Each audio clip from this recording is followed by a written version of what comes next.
Diama, Gisele Umba, Gisele Umba, Napolina ya Diama, Gisele Umba, Nana troublé au mon amour.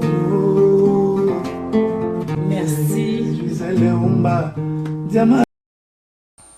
Bonjour Balandi, ya Diamant Noir TV, mbote na bisika nyonso o bozwami lelo ezali kambo ya mbangu tozo zelate vraiment to bengi Bishop Élysée poto zelisa binote. Merci na babone nanga bobo sanarate bo s'abonner mingi na se soko s'appuie ceux qui ont appuyé au s'abonner déjà on a esika nyonso oyo bolandaka Diamant Noir toza elongo to bengi Bishop Élysée parce que moto zo pela makamboza ya kozika moya ya ko traîner eza penza te. Voilà, restez toujours branchés sur Diamant Noir TV. Allô Bishop Élysée, bonjour. Bonjour, bonsoir Diamant Noir Gisèle Yumba. Merci to bengi umbangu parce que yo olobite ozolobate olobi nini po moi ko to tout nos santé tout ezate to ebi koza bien parce que oza mosali na Nzambe par la grâce de Dieu mais lelo tozoloba makamba mboka donc olobi nini réaction na yo eza nini pona discours ya Kabila asalaki lobi to landaki biso nyonso. Merci Ngaza prophète 2 jours avant nayambaki mosakoliana ni mopanzi sango lokola yo na koboya temps po bino bolinga kotanga totanga bakuma baninga te na fili na vidéo vidéo landa. Non problème ezate tanga na yo moi ça me dérange pas Diamant Noir problème ezate. Na landa na yambaki Jano Kabuya à ne pas confondre oyo asa mobali ya pembe ya Afrique du Sud Jano Kabuya mobali ya pembe journaliste monene asalaka na John Image oye bien de bonayo na state to pesi bango mbote Kabila koloba na eloko malunga te eza lokola bolobi ndoki alingi aloba ndoki est-ce que bapesaka ndoki maloba na matanga bapesaki na ndoki maloba na matanga te Congo ekufi toza na matanga Kabila alingi aloba so Kabila alingi aloba parce que alelisa mwasi ya Chebea alelisa mwasi ya Ahmad Ngulu alelisa mwasi na bana ya Petit Roger auto kufa alelisa ya mwasi ya colonel Mamadou Ndala nalobaki Kabila kolobane lokote pe alobi na ye lokote Kabila boyi na ye kokende Gisèle Yumba Diamant Noir nalobaki na auto okende kisasa Kabila lobi na kolongwa te abona ye kokende mais Nzambe alinga te akokende po Bible lobi former des projets ils seront anéantis donner des ordres ils seront nuls et sans effet Kabila boyi na ye kokende pe asakani na mémoire ya papa Mobutu oyebi ke pesinga kanda abandi discours bakomela kai mikonyo salobi nini bokanisi na koloba comprenez mon émotion oyebi ka pesinga ikanda alobi comprenez ma compassion pour les ma compassion ma passion plutôt aye azana passion ya koboma passion ya babasi basa la violer passion ya bana bakufa passion ya balkaniser Congo mais il n'a pas la compassion ya mboka Congo lokola Moïse Katumbi Tshabo. Merci Gisèle Yumba. Mais sikoyo opposition na peuple congolais basala nini na makambo nyonso tu o ezolika olobi bien mais ya tambona ya nola na mutuna na yo nazo yebisa opposition na peuple congolais o ezali prise ya suka ya Kabila Gisèle Yumba Diamant Noir l'unique Diamant Noir kuna na Europe baso kunda po bako mbe Diamant Noir mbe baza basi ya pembe yo za mwasi ya mwindu ya ngolo ute pa ya papa kisi ya kupakola po muta ya mwinde zalaka te kaka po muta ya pembe na eto soko zolandaka nazolando très bien merci pour la compliment vraiment merci Gisèle Yumba Diamant Noir ya kopotama tikana seka obaza pembe balingi bakoma mwindu boluka produit te bosuki merci Gisèle Yumba plan ya Kabila eza boye Kabila dépôt ya ba candidat ya pour la présidence eza le 23 juillet oyo suka le 8 août le 8 août Kabila kokende ko déposer candidature na CENI comme candidat indépendant bana Congo na 2006 Kabila a déposé qui candidature na ye comme candidat à PPRD indépendant ngana kini na 2011 Kabila a kende kotika candidature na ye comme candidat indépendant plan na bango ezami balé ya liboso akokende na le 8 août mois prochain a déposé candidature comme candidat indépendant. Alors je na bango basololi na nanga koboya yango alobi yo so sala deka o postuler 2 fois 3e mandat ezate. Alors PPRD bakokende kofunda wapi na cour constitutionnelle oyo alongoli bavundwa we atie batu na ye. Cour constitutionnelle eko-valider mandat ya Kabila pour la 3e fois. Comment? Bakoloba selon la constitution en 2011 constitution zalaki modifiée. Donc Kabila mandat nezaka ka moko ya 2006. Nzoko neza ba jeune na bango si basalaki. Bandoki bakosuka mabe. Alors ce qui peuple a télémité a appliqué article 64 était Kabila a postulé pe a gagné élection. Comment? A gagné qui na tricherie en 2006, a gagné qui na tricherie en 2011. Si ko peut tricher azana machine à voter to bengi machine à tricher nananga. Wana 1. Mais le cas ka mukolo ya le 8 août wana. O ba bengi force commune ya Congo. Ba bengi FCC, Front commun du Congo.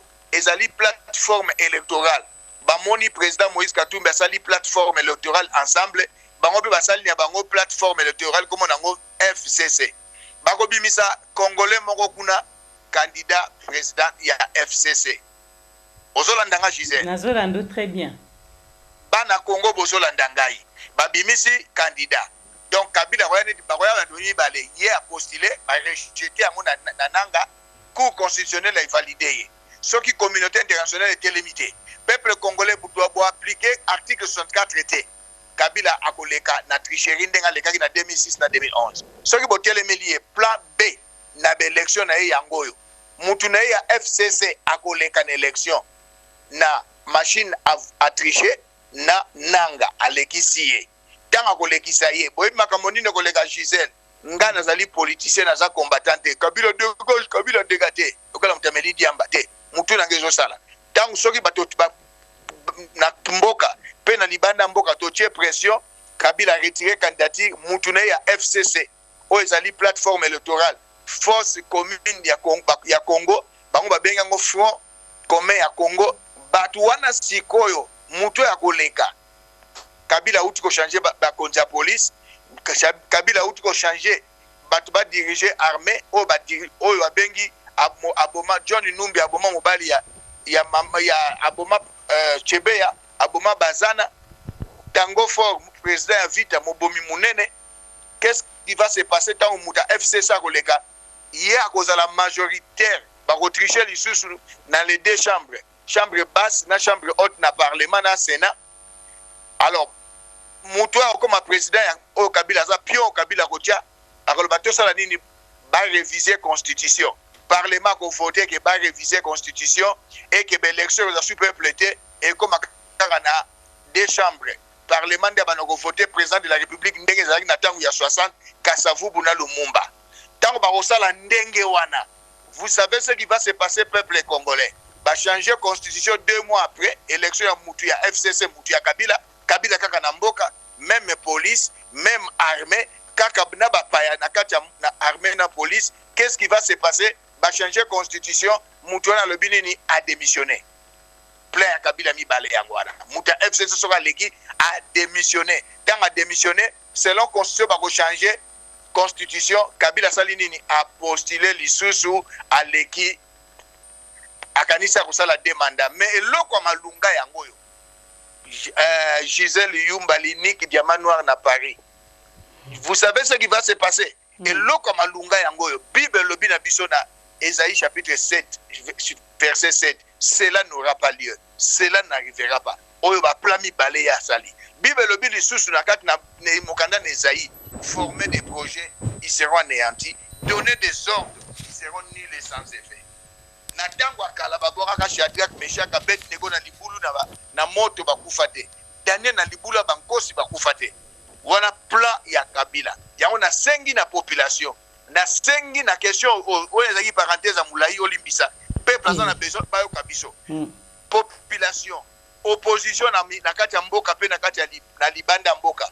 Oyo eza phase finale ya Kabila po na abali organiser mboka na baye bazo sunga ye nazo senga na opposant nazo senga na population bolongola esprit ya tribalisme ya fanatisme ya divergence tozala together donc ini to appliquer oyo babengi article 64 pe article 64 ekosalama malamu na ville ya Kinshasa esika capitale ezali bana kini toloba tomona ba résultat bokoma kobima tala na kini balobaka kufa mbala moko soki 3 millions ya congolais babimi après oyo Kabila na mutu ya FCC ba postuler catholique tozala na ye ensemble communauté laïque catholique tozala bango ensemble les 12 les 13 les 14 tobima na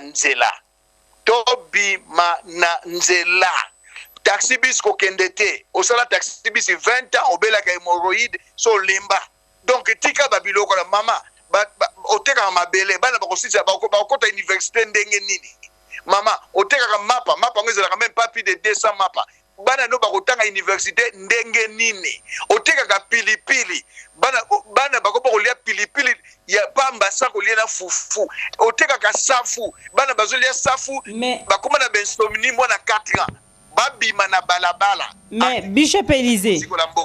Bishop Élysée sokozoka biso totuna question motuna parce que zoloba mwa mingi pona bata Kinshasa mais ngana yebi ke balobi batuna kini kuna batalaka ba émission oyo bino bozo salate o biso tozo salate parce que bazana ba méga te biloko odia kuté zate bongo o ba kosomba ba yoka makambo nyonso zoloba ba koyoka wapi batalaka nazala baninga na nga pasteur bazalaki abana kini balobi soki totelema eza pona bokechu soki totelema eza pona Bishop Élysée soki totelema eza pona Odombo soki totelema eza pona mama Louise Bagbo akenda wapi soki totelema eza pona Yuyu Mutumosi soki totelema ezali pona Bishop Élysée tolandaka yo muta koso te wana ezali ba diffamation ba mensonge oyo bazokosa biso poto tika koloba au commencement était la parole.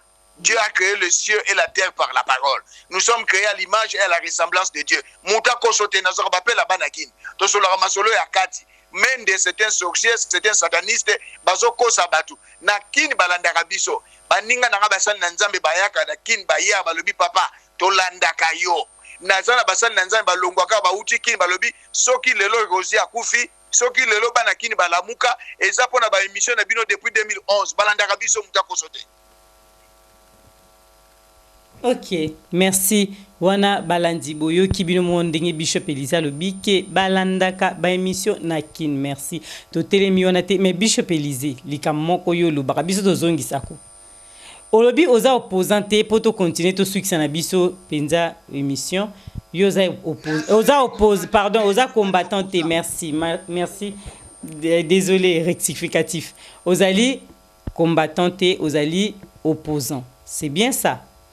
Mais tango yozo baba combattant baba Kabila dégage mais kaka yomo siko lobini pona oyo balanda po mutuloko ya Odombo aza opposante aza combattant aza résistant exemple na pesi mutuloko ya Pacheli aza résistant to comme na tango ya unité opposant oui. Combattant congolais tout au sangana to benga na Kabila voilà mais voilà donc na sisi question na ngate na sisi question te to kindi malembe po biso to zwako. Merci. Yo lobi bango baza yoza combattante. Mais monte ke makambo yozo lo batango zo ba ke bana kin basala buye ba yokela bino donc au TPK na ba combattant na kati donc bozaka ndenge moko opposant na combattant. Te yo na ipso vérité. Omoni soki lelo Kabila kei bato bazana étiquette ya combattant ekosila. Bato bazana comme étiquette ya résistant ekosila. Mais oyaza opposant politique ekosila te. Ah d'accord. Donc il y a la photo yoza oyebi français autant en classe. Oui. Un combattant n'est pas un opposant politique. Un opposant politique, il est membre d'un parti politique. Voilà. Un résistant azotel mais la pays est sous occupation. Voilà un résistant. Mais un combattant, na kati combattant tozana ba combat tozana ba combattant ya IDPS. Tozana ba combattant ya INC. Ba musu baza ba combattant bazana étiquette politique mokoté. C'est différent. La deuxième guerre mondiale, papa na biso bakendaka guerre ya 40 à 45. Babenga ba ancien combattant. Alors ceux qui le combat et sili ba bandeko baza ba combattant, ba benga ba nouveau combattant. Mais on baza opposant politique. Ba on continue en opposition, ceux qui parti politique na bango ezu pouvoir, balonge opposant comme bateau baza na majorité présidentielle. Voilà ce que je voulais dire. Voilà. Merci Bishop Élisée tozoyo kayo totuna ba question pona batunyo soba comprendre qu'est-ce que Bishop Élisée alingi ayebisa biso. Vraiment merci pona réponse na mutuna nanga. Totelemi wana lisusu te totuna lisusu ba question mususu proposition ya Jean-Pierre Bemba parce que depuis babimisi tozoyo ke le côté silence total kaka ndenge makambolikaki toyokaki ke Jean-Pierre Bemba nana lobité o nga na yebi ke nanu alobité mais yo Bishop Élisée proposition na ezani. Merci. OK, merci. Nazongi la fongoli parenthèse. Likambo Congo etali ka opposant politique de etali résistant kakate etali combattant kakate etali congolais nyonso aux à l'opposant aux à la résistant aux à la opposant politique aux à la non ni opposant ni résistant ni combattant etali congolais nyonso les 12 les 13 les 14 tous à longo na bande kwa catholique to benga na Kabila soki capital 3 millions pour l'institution dans la capitale, Kabila dans la capitale, 3 millions de Congolais babimi mukolomoko nazolo bano ya solo Kabila kokima. Akokima babundisaka peuple te, babundisaka maïté, babundisaka moto te, babundisaka mopepe te, babundisaka mabele te. Ce sont les 5 armées au babengi naturel ya Nzambe. Na question na yo eza pas sipe mawa. Ndeko Jean-Pierre Bemba Gombo sénateur na kobenge ndeko te mais sénateur na boko benge ndeko pona nini akomi na Kabila na tikana silisa Jean-Pierre Bemba bimi ye wana na kuku akena na ambassade ya Congo bapesi ye passeport diplomatique mwana mboka Moïse Katumbi Chapwe passeport na ye sili semi biométrique bapese biométrique baboyi babane kolobaki aze étranger ayaki na conclave ko sala na passeport italien mais lelo yo le côté yaka na ascenseur vérité yaka na makolo na escalier bakomi lo baboy ko pesa ye passeport biométrique c'est que azana passeport biométrique c'est qu'il est il a quelle nationalité congolaise yo na passeport française oyaki a c'est kinga oza nationalité ni française mais pourtant tata maman baza bana mboka mais neto kenda kuna o remplir ba condition oza française atoza na procédure mwindo ya ngolo ndenge nzamba kelayo oza française. Président Moïse Katumbi c'est un Congolais d'origine par sa mère, d'origine par le sol parce qu'il est né au Congo au Katanga. Mwana mboka nzamba limbisangai Jean-Pierre Bemba Gombo abeti mabe koti bazo négocier na Kabila azonga. Na salaki émission kaka na Jano Kabuya à ne pas confondre na zoba Jano Kabuya mobile ya pembe ozaka na Afrique du Sud to salaki émission Jean-Pierre Bemba linga zonga na mboka bazo négocier F Bazaïba aza corrompu Fidel Babala F Bazaïba secrétaire général ya PPRD ya MLC plutôt corrompu Fidel Babala corrompu Jean-Pierre Bemba abosani ke mutatinda ina CPI 10 ans loin de sa famille loin de MLC oyo Kabila apandi alingi azonga lisusu abosani ke Kabila aza tuti fils du serpent basaka na nyoka te donc ils a pas si mawa. Merci.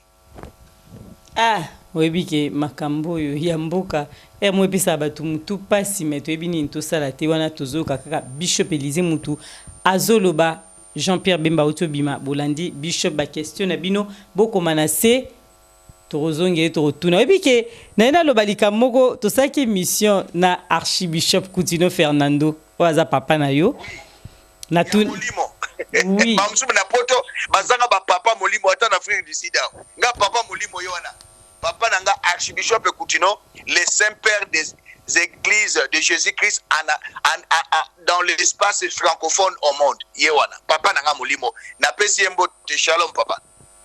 Voilà, mais yé ton a tout nié pe andima ki abiyoza mwana ya linga mingi mais problème na yo zali ke okotaka makambo bato alabi okotaka mobimba okendaka pena na mutu okotisi nzoto nyonso do yokendaka mbangu za shosho yeloko ya lobaki yangwana ki yokotaka mbangu nde lelo sikoyo tango zoba mamba Jean-Pierre Bemba donc yokotaka nyonso tu mobimba malobi pa mais ngai so likambo moko soki lelo papa shi bakangaye à côté de prison, il porte les marques, il y a un combat, c'est à cause de Jean-Pierre Bemba. Papa Archibishop Coutinho a soutenu Jean-Pierre Bemba. Kabila Tinda Wivin Moleka, na Kisasa, avec $1 million. Papa Archibishop Coutinho a boy $1 million. Papa Archie a soutenu Jean-Pierre Bemba. Jean-Pierre Bemba est en prison. Voilà ce qu'il a fait du mal. Il est en prison. Papa Archie est en prison. Maman Emi est en prison. On est en Tobima. Papa Archie a dit je ne peux pas. Bakolo Bakena s'évader. Jean-Pierre Bemba Kei. Papa Archie a 10 ans de prison. Jean-Pierre Bemba n'a rien fait. Papa Archie a dit papa, mais nga mwana na soloba. So papa Archibishop Coutinho papa na moli makota prison, c'est à cause de Jean-Pierre Bemba Gombo. Makamso ya tokolo bango na détail te za pas si pe mawa. Toute la vérité n'est pas bonne à dire. Papa Archie a dit mutako prison te mutako sa prison li Jean-Pierre Bemba Gombo. Bango na honoré Ngwanda. Donc voilà ko tuna nga ba question ta mbala sima. Donc honoré Ngwanda na Jean-Pierre Bemba Gombo, Jean-Pierre Bemba bango de ba sala ka ba kanga papa Archie à côté prison. Mais nzamba bundela kabiso il y a 10 ans dans ce pays. Asa dessin animé à Yesu Masia. Celui papa a continué à faire 10 ans en prison. Il a bâti les poisons, a coufité poison dessin animé à Yesu Masia. Tout le monde a dit que le lobby tout le monde a polémique. Na poison, mais hier, a tout les poisons, a couffato bétel, ça c'est ce que j'ai été. Poison, dessin animé à Yesu Masia. Mon père dans la foi, mon père spirituel. Merci tokangi parenthèse wana kasi abengi Archie ngana sakolaki c'est pardon na yebisayo na sakolaki avant de libération de Jean-Pierre Bemba na naza numéro maman Liliane Bemba il y a WhatsApp na numéro depuis 2008 il y a Belgique na soutenir Jean-Pierre Bemba 2006 na ayambanga na ndako na ye sur l'avenue du fleuve 2 fois toujours ça la prière mais abimi na sakoli na yebisi maman Liliane Bemba na WhatsApp mobile no akobima voilà c'était le premier le 7 avant le 8 na lobi nzambe na ngaza na bomoy lobi mobile no akobima alobi amen banda mobile ya bimi ata ko pesa merci na ko komaka to ko benga non mais ye mama Liliane Bemba yebiki na bible bato zomi 10 bazalaki ba lepré bakepa Yesu aliboke no mona ba sacrificateur en cours de route batali boy babiki moko azongaki ayi ko pesa Yesu merci bazalaki guéri moko azongaki azui obiko atako benga bengi te eza ingratitude abosani ke Jean-Pierre Bemba kote na prison zaki Kabila siko azo négocier na kuku poisonga Kabila ko boma e kanga émission na ko chango na disque dire ya nanda una sana ngwao soka zongi bakulukele stratégie alia e bien merci oyebi ke yoza musakoli na nzambe ozali prophète maloba o lobaka ebi be émission mingi tosala na yo etikali bato bazobenga me na boyi lelo kokota na makambo wana parce que bato babengaki nga batuna o Bishop Elizo moni makambo alobaki makambo mingi olobi lelo ekokisami vraiment il faut faire attention na maloba na yo tant ozoloba soko lukeli papa Archie likambo okota prison soko ti prison te kokufa nga bato mingi babundisa nga na mboka oyo na boko tanga bakombo ata oyo yebi wana bamusu babundisa nga na mboka oyo asa médecin babotela mukanda ya minganga bamusu babundisa nga na komba na mboka oyo bakenda na mabele bamusu ba uti ko bundisa nga kalate bakomi lelo ko kubake nazalaki na raison mabele meli bango d'abord bakokotanga bakombo merci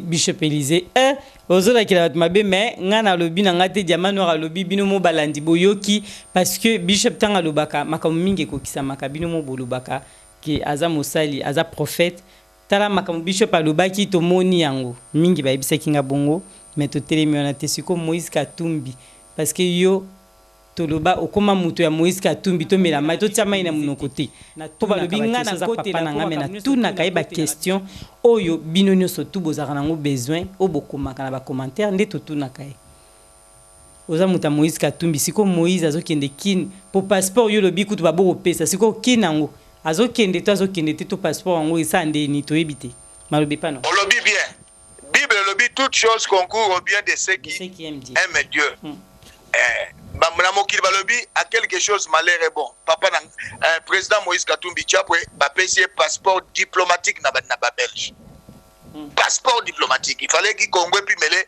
passeport biométrique ils ont biométrique des semi biométrique ba kosi ba toile ba tumbongo Zoé Kanambe Kabila yenda teka ba passeport na ba permis de conduire ba komisi mboka lokola village natal na bango kuna na Rwanda.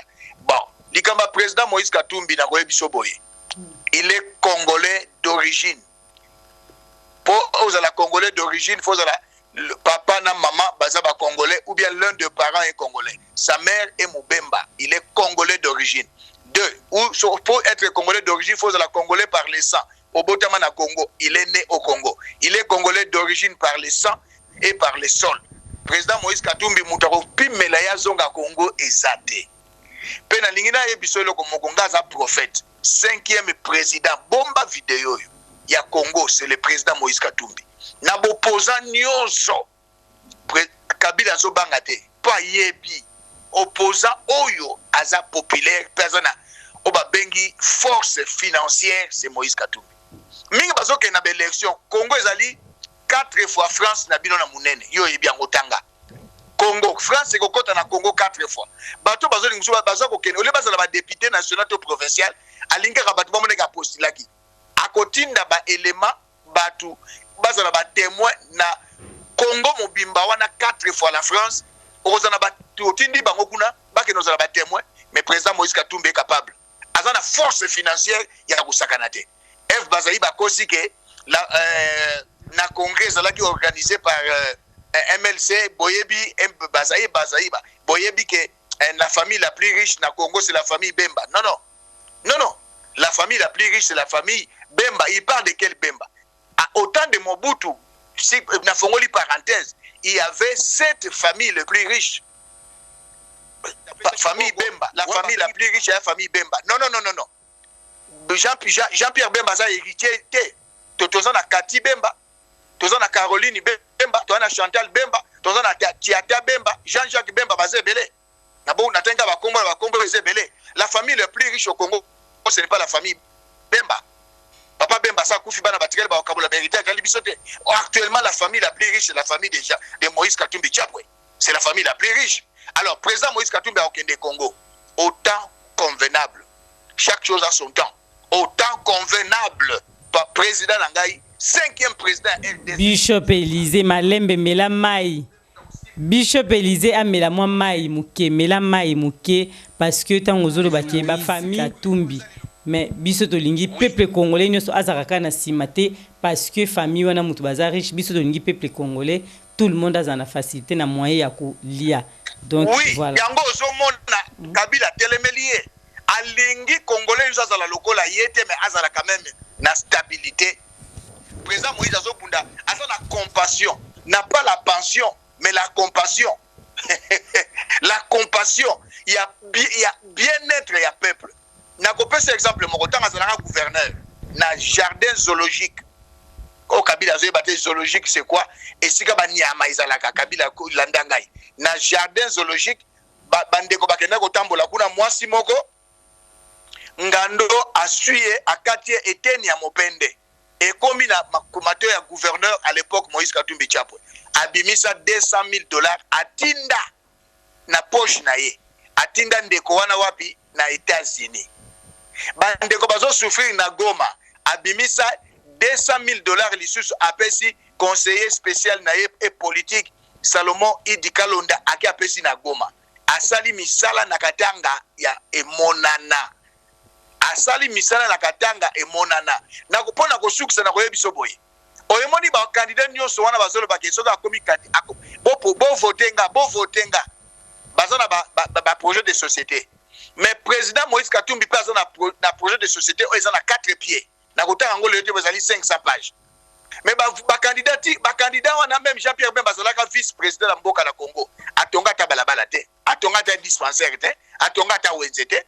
Mais président Moïse Lualaba, le pont le plus bétonné à RDC.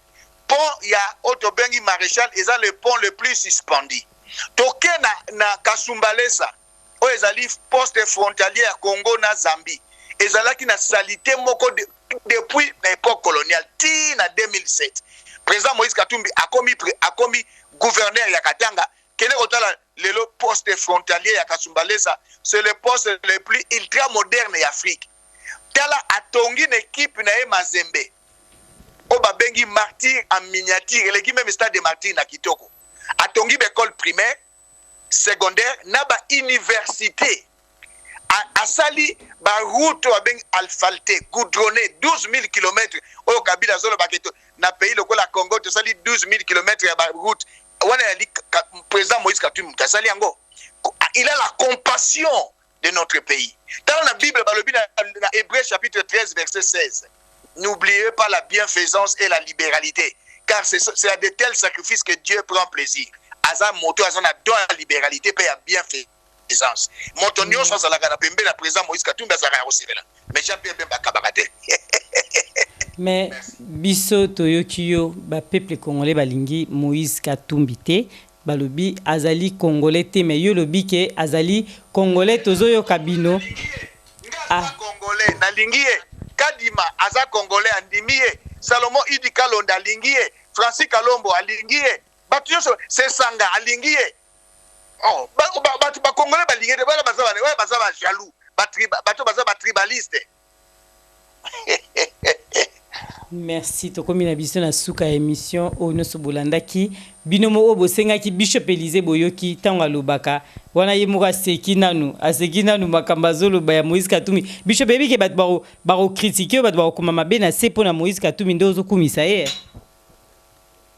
Je suis insensible bazaba aveugle tala candidat moko ta kosala bolamu na Congo lokola président Moïse Katumbi na ko solo moko pona sukisa mbongo président Moïse Katumbi azana yango akoko vana na epe na Congo na poto ti 30 ans akufi bana na epe ba lié ata 10 générations ba liembongo mais comme il a la compassion ya mboka na ye yango alingi abana Congo basala malamu omona pesi pona ko sukisa na weso loko moko ba candidat bazoya bakolo bana Congo lycée semboko ba yebisaka na zalaki na assista ki tango beau frère na akufaki petit moko azoleka na yolo abetaki na matanga beau frère na kauka alobi alobi na kende église lelo balobi na mokile okufa na kende église ta azokende église na balabala moko boeneti na yolo sud na tona ki mwenza esika na botama na kola na gauche amone église alobi ba ayoki anakota na église bazoyemba azaliko ya mwana nzambe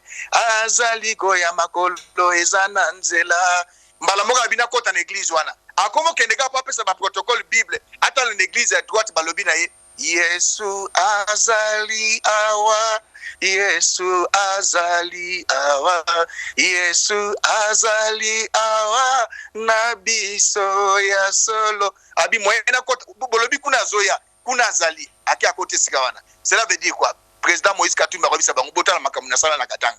Jean-Pierre Bemba, Félix Tshisekedi, tous les autres bazane loko mokote basala na Congo balingi balia mbongo ya Congo. Merci.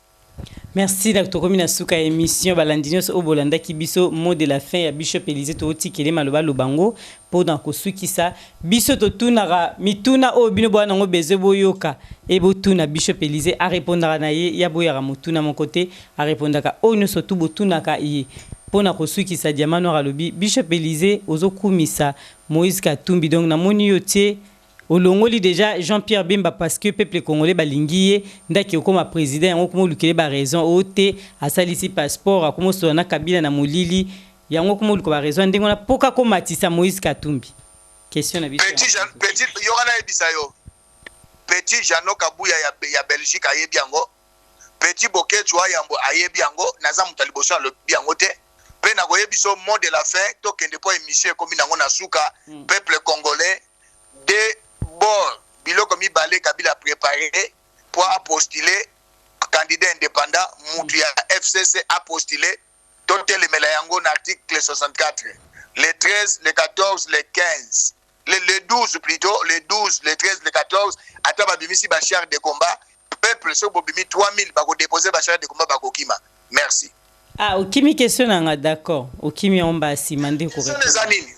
Nakima question les anines. Kasi yango to na tunyo zinabi okumisi kaka Moïse Katumbi poka ro otia Jean-Pierre Bemba na problème pa ba congolais ba mona ke asolana Kabila na mulili kaka potombola Moïse. Na répondre yo na lobi Jano Kabuya alobi yango na ba émission. Boketwa yambo alobi likambo nga na zoloba. Ese yebani yo bimi na prison bala moko passeport diplomatique.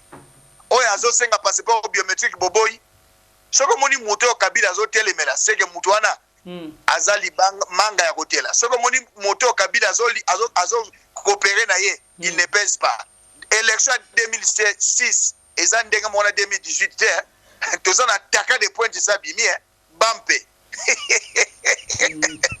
président Moïse Katumbi bampe je félicite to comme ya suka pesa mbote soko lingo pesa mutu moko mbote et puis malubakara ya suka to sukisi. Merci mbote nanga na Bishop Francis Kadima moko wa molobeli ya mboka na pesi pe mbote na conseiller spécial et politique ya président Moïse Katumbi Salomon Idikalonda na yemo na bandeko nyonso ya ensemble na ba congolais nyonso na lingibino mbote nanga pe na le père de la renaissance ya RDC baromètre ya politique ya Congo architecte du social 5e président ya RDC président Moïse Katumbi Chapwe. Merci. Merci Bishop Élisée wana soto ba to kota suna ma président to ranto koma musika parce que Bishop a dozana ba président ebele ba to ebele ba lingi ba koma ba kondi na Congo ba George Alula to pesi mbote candidat na 2011 faux prophète Azaliao ngala pesi George Alula mbote yo okati mbala moko waza yepa lingi koma président ya Congo aza mwana Congo George azana base na Congo te na lemba ba yebiete na Kazangulu ba yebiete batika ba vantir bazalo kola ba konani oy ba bengi docteur Kashala yaka na 2011 abangisi bato akima sundola ba congolais batika ba vantir. Merci Bishop Élisée totiki au poto clôturer émission merci nayo ndengo yambaki penza ozara toujours na diamant noir merci merci beaucoup na seki ba candidat na présidence bazana diaspora nga professeur nga docteur na seki bago merci merci balandi ya diamant noir ndebo fandaki kolanda biso koyoka Bishop Élisée ndeto baka ba question na bino bokoma na commentaire parce que totuna kai toujours au bino bolingi koyoka merci na peuple congolais no surtout au bolanda kanga na pesi bino bambote belé boza ebele totanga nani totika nani na bamboka nyos obozwami bo soutenir diamant noir na bino moto pamba mosali na bino nazakana pona ba information restez branchés sur Diamant Noir TV beta Diamant Noir TV na YouTube ndoko Gisèle Wumba et au musu balandanga na tila bino ba invité na Facebook directement soko beti na Facebook na ba komi Gisèle Wumba Diamant Noir page nangezali toujours Gisèle Wumba Diamant Noir nde ozui ngai moko merci beaucoup et restez branchés Gisèle Wumba Gisèle Wumba Kolina ya diamant Gisèle Wumba nana troublé au mon amour. Merci Gisèle Wumba diamant